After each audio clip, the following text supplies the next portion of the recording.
नवरात्रि का छठा दिन समर्पित है देवी कात्यायनी को, जो शक्ति, सौंदर्य और साहस की प्रतीक हैं। ये वही माँ हैं जिन्होंने राक्षस राज महिषासुर का अंत किया था।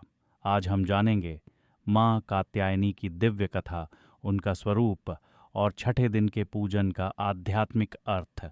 बहुत समय पहले आर्षि कात्य नाम के एक महान तपस्वी थे।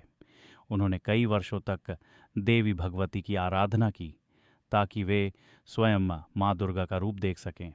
उनकी कठोर तपस्या से प्रसन्न होकर देवी ने उन्हें वरदान दिया, हे ऋषि, मेरे तेज से उत्पन्न होने वाली कन्या आपके ही यहाँ जन्म लेगी। कुछ समय बाद जब असुर राज महिषासुर ने तीनों लोकों में अत्याचार बढ़ा दिए, तब ब्रह्मा, विष्णु और महेश तीनों देवताओं के तेज से एक अद्भुत देवी उत्पन्न हुई। वह तेज समस्त राशियों और देवताओं की आभा से एकत्र होकर आर्षि कात्य के आश्रम में अवतरित हुआ। इसी कारण उनका नाम पड़ा कात्यायनी। महिषासुर ने जब देवताओं को स्वर्ग से निकाल दिया, तब माँ कात्यायनी ने युद्ध का आह्वान किया। सिंह पर आरूढ़, हाथों में कमल, तलवार, त्रिशूल और गदा धारण किए माँ रणभूमि में उतरी। देवताओं ने आकाश से उनके लिए शंख, घंटा और अस्त्र शस्त्र बरसाए और फिर वह भीषण युद्ध आरंभ हुआ। महिषासुर बार बार अपना रूप बदलता रहा, कभी सिंह, कभी हाथी, कभी भैंसा, लेकिन अंततः माँ कात्यायनी ने अपने त्रिशूल से उसके हृदय को विदीर्ण कर दिया। देवताओं ने आकाश से पुष्पवृष्टि की। जय महिषासुर मर्दिनी माँ के नाद से तीनों लोक गूंज उठे। माँ कात्यायनी का स्वरूप अत्यंत तेजस्वी और सौम्य है। वे सिंह पर सवार हैं, 4 भुजाओं में कमल, तलवार, अभय मुद्रा और वर मुद्रा धारण किए हुए हैं।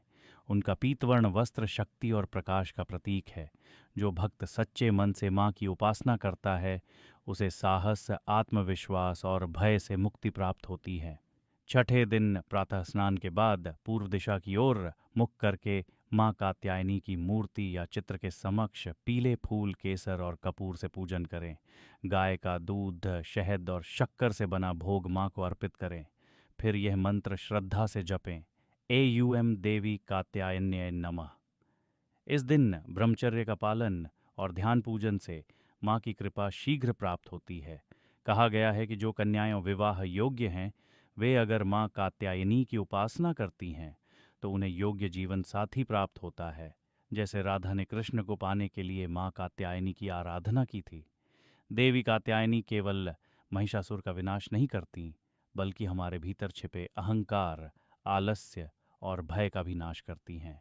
जब हम अपने भीतर की नकारात्मकता पर विजय पा लेते हैं, तभी हम अपने असली दिव्य स्वरूप को जान पाते हैं। माँ का यह रूप हमें सिखाता है, साहस ही सच्ची भक्ति का प्रथम चरण है। माँ कात्यायनी की आराधना से जीवन में ऊर्जा, आत्मविश्वास और सफलता आती है। उनकी कृपा से साधक के भीतर आध्यात्मिक शक्ति जागृत होती है।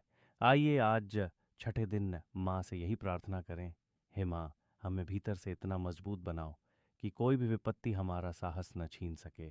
जय माँ कात्यायनी। अगर आपको ये कथा पसंद आई हो तो वीडियो को लाइक करें, कमेंट में जय माँ दुर्गा लिखें और हमारे चैनल शक्ति स्वरूपा को सब्सक्राइब करें ताकि आप अगले दिन की कथा सबसे पहले सुन सकें।